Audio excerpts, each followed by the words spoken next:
Okay, the truth is, I didn't want to be in business for ourselves. My parents were in business for themselves, and it was really hard on their marriage. And my husband's parents were in business for themselves, and it was really hard on their marriage. It's like life is too difficult as it is, and marriage is too complex without adding all the extras of having a business on top of it. But the truth is that God called us into business, so we had to figure it out the long, hard, slow way. How to be effective in marriage and in business. And the good news is, it is possible. We've come to a point of believing that a power couple is one that's on the same page in all aspects of life, fulfilling a common vision. It's a couple that isn't perfect, but it's always working and wanting the best for each other and our marriage. And the design, well, it's God's design to have a thriving marriage and a prosperous business. Your hosts, Robert and Kaylee Fakui, are a married couple in business, and they've experienced their own journey of ups and downs in life and business, but have developed tools along the way through a mix of trial and error and counseling to build a life worth living and sharing. And now they're inviting you to join them on their journey so they can share what they've learned and bring you along with them.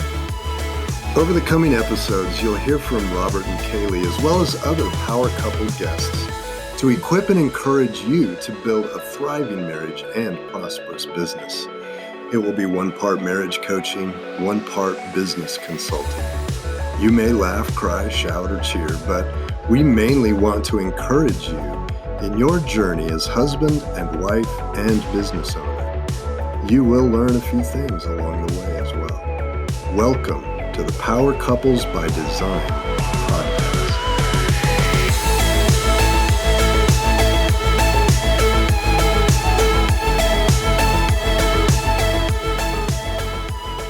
Hello. Hey, everyone. Hi, Power Couples. How are you? Good to see everyone. Well, I guess we can't really see everyone. But anyways, thanks for joining us for Big Profits from Small Changes. So you ready for this one, honey? Yeah, I'm excited about this because sometimes we think as entrepreneurs, or I have thought, oh my gosh, I have to do something big, drastic, like revamp everything. And yeah, so exactly. And so, you know, we often disregard the small things. Isn't that true? And a lot of it's because it's not as fun. You know, when you're in business, you like to do, like for us, I like to do the creative part as far as content development and creating the PowerPoints and crafting the strategy and all that. But a lot of the little things, and especially when you've got a limited staff, or I know there's a lot of our followers are either just self-employed, or maybe they're coaches and consultants, or even if they're an accountant, but they just work for themselves. You know, you're doing everything. And so a lot of those everyday things obviously become unpleasant, or it's not as fun as doing the work, right? Or doing the things that you really enjoy doing. So whenever we get engaged a new client, you know, especially because of my past in marketing, and that's kind of my expertise, a lot of it is drawn on marketing. How do we improve our business? How do we grow our business? And a lot of it points to marketing. But what we're going to talk about today is a lot of the small things within the business that's not as sexy, right? Definitely, but makes some a huge difference in the business when you address them. So that's why. And the good thing is sometimes it doesn't take too much. Exactly. So here's a quick rundown of what we're going to talk about today. As one, we're going to talk about the profit challenges that most businesses face. And then kind of some of the reasons for that is usually the focus of trying to fix their focus on trying to fix these issues are usually focused on the wrong areas. And then we'll talk about the small changes that can lead to some big improvements in the business. So first, I always like to start off with a quote. And the quote is, if you're faithful with little, you'll be faithful over much. So it kind of talks to the title of this presentation, right? Focus on the small things. So if you focus on the small things, you'll be able to deal with the big things even better. So what are some of the profit challenges that business face? Well, number one, just from the numbers perspective, the average net profit in general is 5% net. So that means after the owner's salary is taken and all the expenses and including the owner's salary, there's usually 5% left over.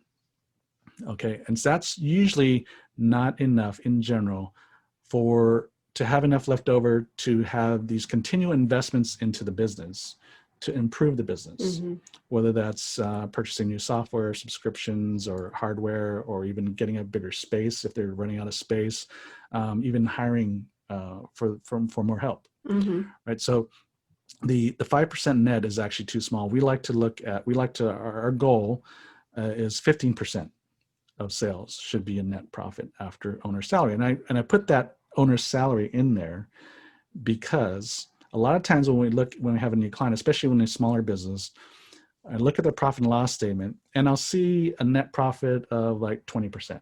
I'm like, oh, that's pretty good. But then I ask them, is this before or after your salary? And usually it's before, because they usually take their profit or their salary or what they pay themselves out of the net. So once you deduct that, then we'll see that the average net profit is really around 5%. So we've seen that even in our dealings, not just in the industry or in the marketplace, but just in our own experience, we've seen that holds true. Right. And a lot of times they're not keeping accurate, like you said, accurate account of what exactly they're making. So they think they're making a lot more than what they really are once we go in and we look at the books. Yeah. And so that's a really important one. So what happens when your profits are anemic is that the owner has forced to do most everything. And even when they have staff. This can be an issue too, because when the business is our baby, we think from personal experience that no one can do as good a job as us. So we have to do everything. So sometimes we hire people and then we micromanage. So we're doing their job and our job. And it's really kind of crazy and frustrating because we just think we need to be involved in everything, and it takes a lot of time. And even when their margins are healthy, they're still doing that. Right. So, and that really just limits growth. I mean, when that happens, especially when the owners are doing everything, or even when they're micromanaging, systems kind of break down. Because one person can only do so much. Yeah. Or even if you have two, but you're doing their job and your job. And even when they have a staff, but because they micromanage, what happens, psychologically in the staff's mind is they're not going to do as great a job, because they figure no matter how good a job they do, the owner's going to come in and fix it anyway, or tell them to do it differently. So what happens is they don't do as good a job as they normally could. And that's where systems break down. Right. And then it's a hard time keeping employees because, well, when you're micromanaging, people don't want to be around that. Yeah, let's be honest. And then plus you just kind of go on autopilot, like, oh, well, the owner's going to take care of this, or they're going to redo it, or they're not going to like the way I do it. So employees are going to be the good employees aren't going to want to stay if they don't have any freedom. Which results in the customer service issues, right? Because when you're always turning over, you never, the employees never get to the competency to really deliver good customer service, because you're always having to retrain people. So you're constantly getting new people. And then of course, just, anyways, there's a whole lot of things that go on. So all that to say, with lower net profits, what happens is that limits growth, because it's so many things it affects, or so many things that limits the business to do. So what happens? So when profits are low, what happens is a lot of times businesses go for that big win. They're always looking for the big win. So I'm just using a baseball analogy here. So you got this batter here swinging. So if you've ever watched baseball, even if you're not a baseball fan, but if you ever watch it, you get these big hitters up and they think they can hit a home run off the pitcher. And so they're just going for instead of just trying to go for a base hit, they're going for the home run. So which means they're putting in more effort, they're getting a bigger swing. And a lot of times putting more stress on themselves. Yeah, and statistically, you're not going to get the home run compared to if you're just going for a single. We can't get a home run the first time up? Well, it's possible, but statistically, you have a better success of going for the single and getting on base than it is for the home run. And a lot of times you see them swing and miss, and sometimes they hurt themselves. they spin around, they lose their balance, and they fall down sometimes when they miss. They're going for the big swing and then they miss. And so better to get on base. Sometimes it hurts. Yeah. So sometimes nothing at all. So missing, taking the big swing and missing sometimes hurts more than if you just go for the single. So like I said earlier, a lot of times what they're going for is marketing and sales. Yeah, you hear a lot. That's mostly what I hear. And so that's why, so speaking as a marketing professional, that's why I'm seeing so many ads, right? They're always pushing marketing and sales thing, right? Because they figure that is the answer.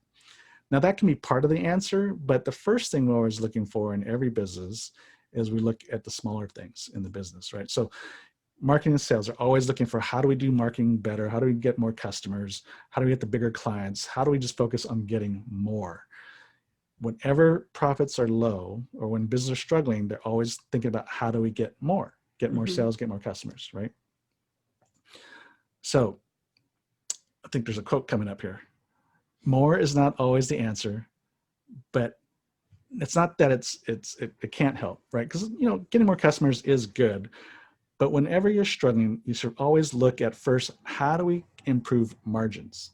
Because every customer every client we've come with, and we've had clients that are doing as much as $100 million a year, from startup all the way to $100 million a year. And every customer always has the ability to increase their profit margins. Every one, even if it's just by 1%. Right, and that could be a difference between someone going out of business or staying in business. Yeah, sometimes that's huge, depending on the kind of business it is and the kind of volume they're doing. But so instead of trying to look for more, look for trying to get more margin, get higher margin.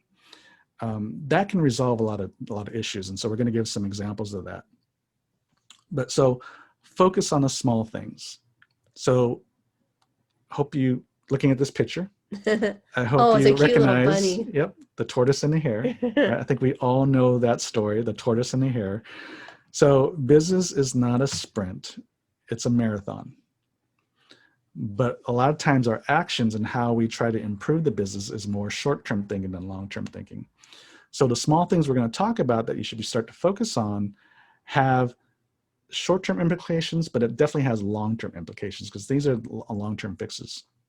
So remember what we said earlier about a lot of the small things we should pay attention to are not fun? Right. Well, this is one of them, accounting and bookkeeping. Definitely not one, especially if you're creative like me. I mean, we seem to run across this one quite a bit. Like, we have clients that have so much like billing to do. They need to send out the bills, or they need to receive money, invoicing, or they need to know their numbers. And it's like they work all day on the business, and then at nighttime they come home and they think they're going to do the book work. It's pretty tough to do. Yeah. So that's here, the billing software we're talking about, right? So accounting and bookkeeping is top and center. So it seems like every client we come across, there's always some bookkeeping issues that need to be addressed. And we're going to show you in our case study, we're going to show you why that's so important. And it helps you really identify what are some of your weak areas that you can improve upon to actually increase profits. But, majority of business owners, they're not trained to be as accountants and bookkeepers unless they have an accounting business, right? But so the majority, if you don't have an accounting business, most likely as a business owner, you weren't trained in this area. So which means that's the thing that gets least attention. So what you do is you have a bookkeeper and accountant, or either you hire or you contract out, and you just let them deal with it. Right.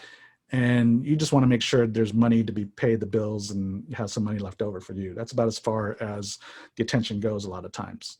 So anyways, we'll talk about that later. But so here's just some of the things to focus on. There's accounting and bookkeeping issues. There's standard SOPs, or standard operating procedures. I don't care if you're working for yourself or you've got a manufacturing business, having written procedures down is helpful, because ultimately I'm thinking that as you're growing, you do want to hire staff. Right. And that's going to help with the training that needs to happen. No, and that's really important that you say that, because a lot of times we are so busy doing stuff that we're sometimes not the best trainers. But so once you have all this stuff written down, and you can even get someone to help you, then you can just reuse it and reuse it. It's not like you have to, helps with training. It's not like you have to reinvent the wheel every time you train somebody. And also, even if you're still just working for yourself, having a system in place to do, whether it's marketing, or billing issues, or developing content or something. If you have a written procedure down, it helps you be more efficient over time. And then of course, yes, as you hire people, you'll have a documentation to supplement the training, because too many times the training is all verbal, and then there's nothing for the person to refer to later on. And not everybody's a verbal learner too. Yeah. And continual training, that is one of the top issues for, unsatisfied employees, is lack of training. Yeah, that's a tough one. We really need to take the time and train them well, as opposed to we just need someone now, we put them in, and then we don't really train them, and then they struggle. Mm-hmm. And then we're upset because performance, poor Yeah. performance.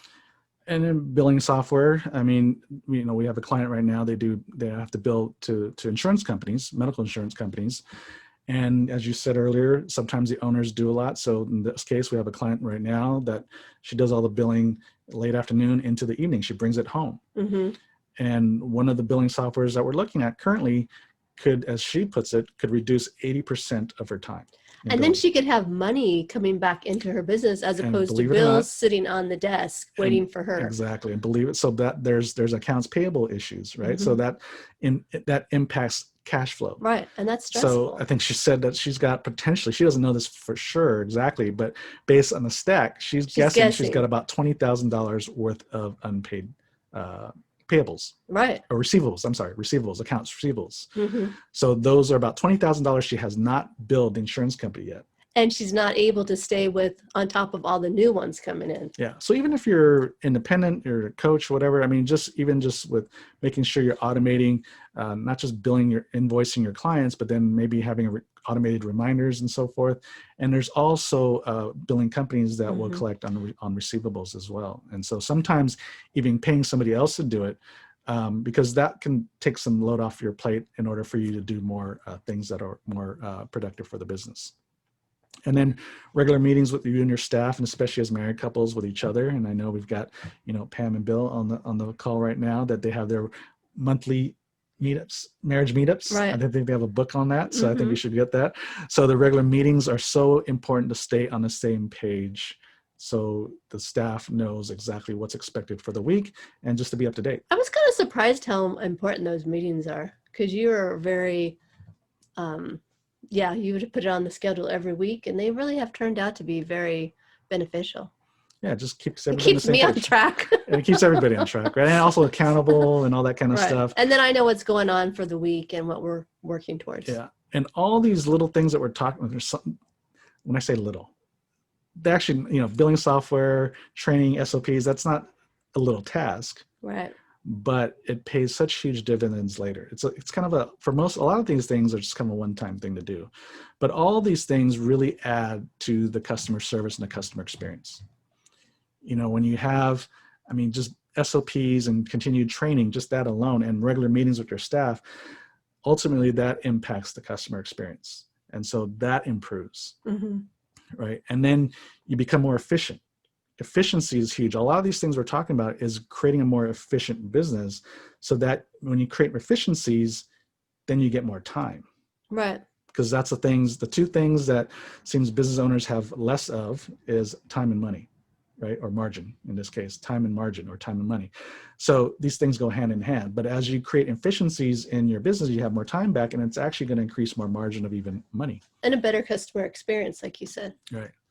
So these are just some examples. This is a short list of some of the small things that you can focus on your business. And again, you got to look at it for your own business, but look at the things that you do on a day-to-day basis, a week-to-week basis, and a monthly basis. Write that down, make a list of all the things that you do, and start asking yourself, or with your spouse, if you're working with your spouse, or even if they're not working with you, but if you're married, talk to them and talk to your staff. If you have a staff, what can we do to be more efficient?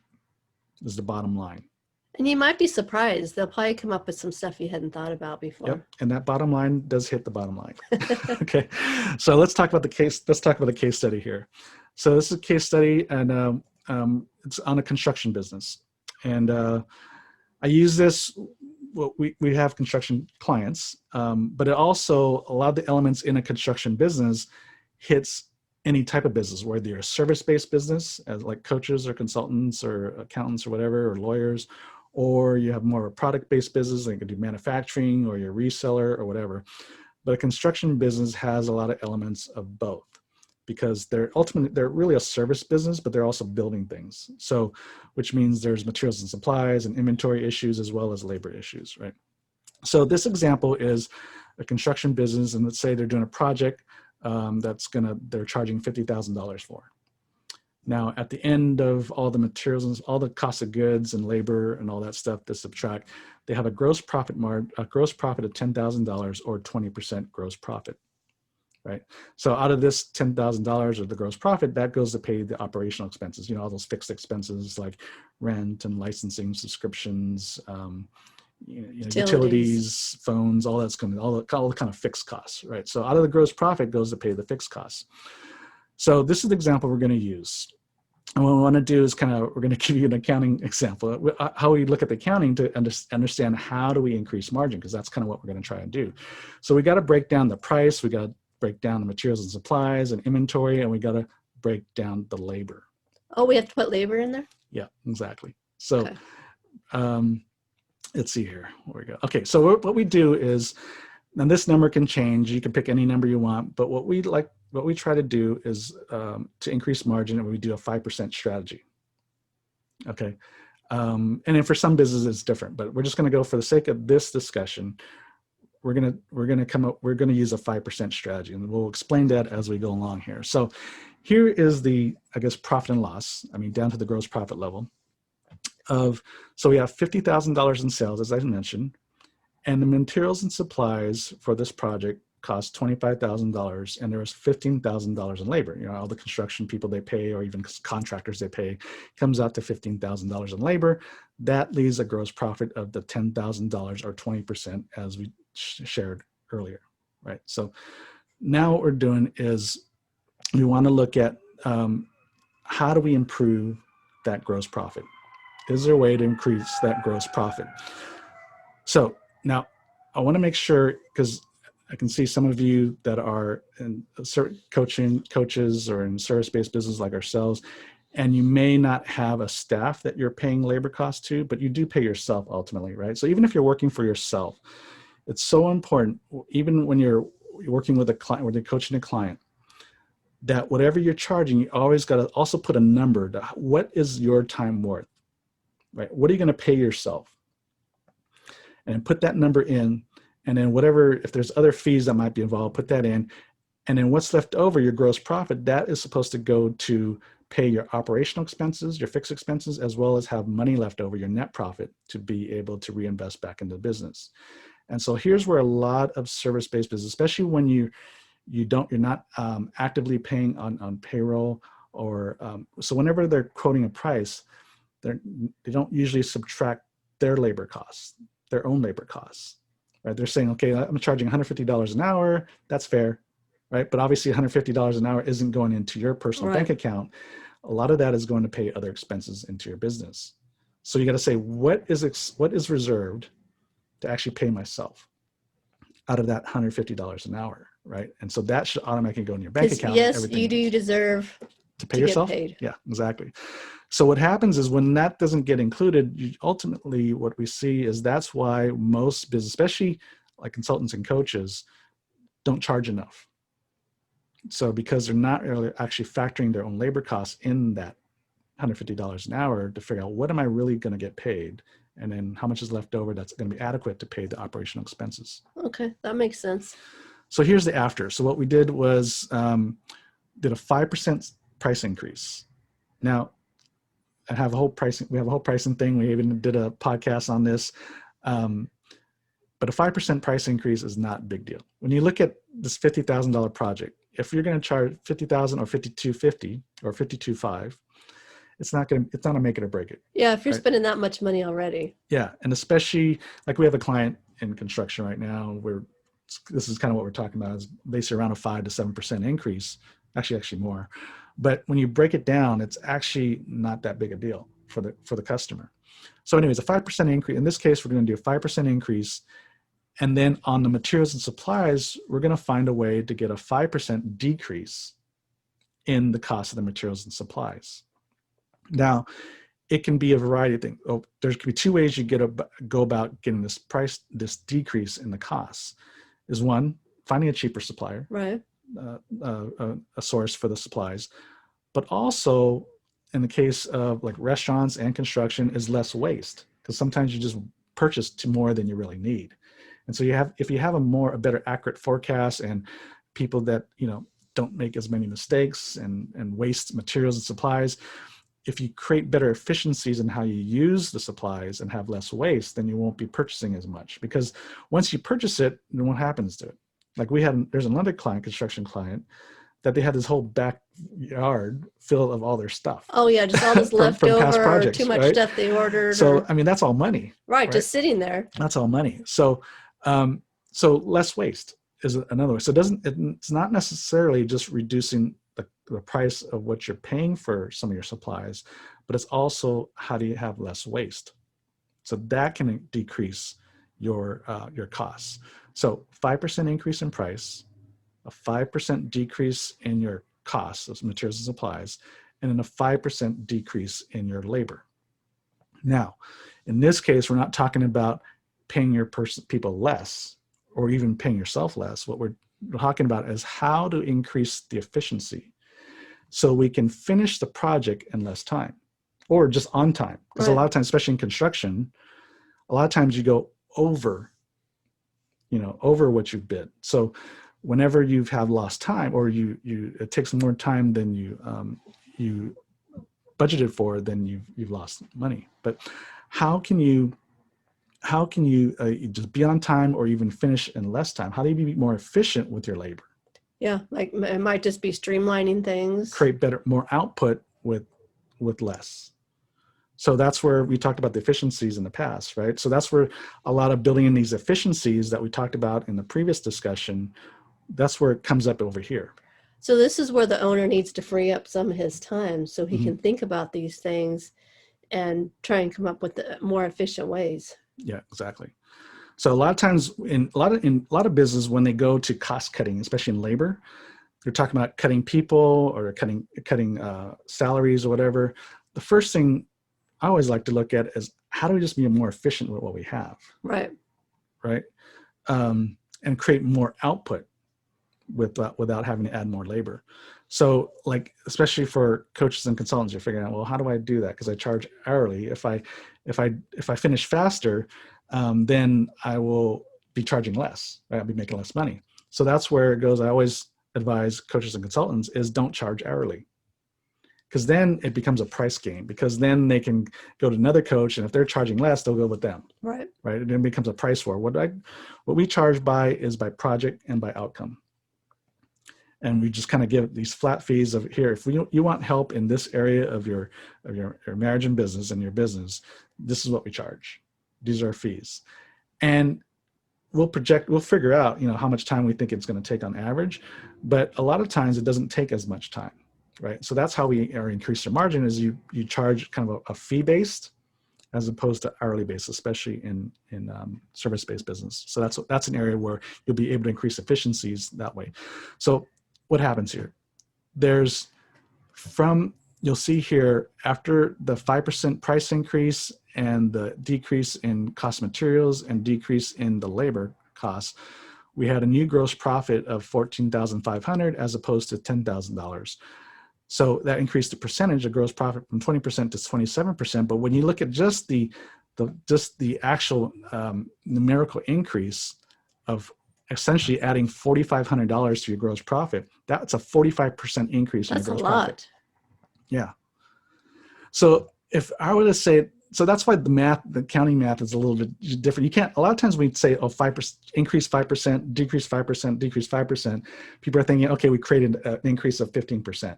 We had a 15% spread now, an increase in spread. That's not quite how it works. So the math is just different. Anyways, I won't bore you with details. You have to watch listen to our podcast. Yeah, but you can see the numbers right here for yourself.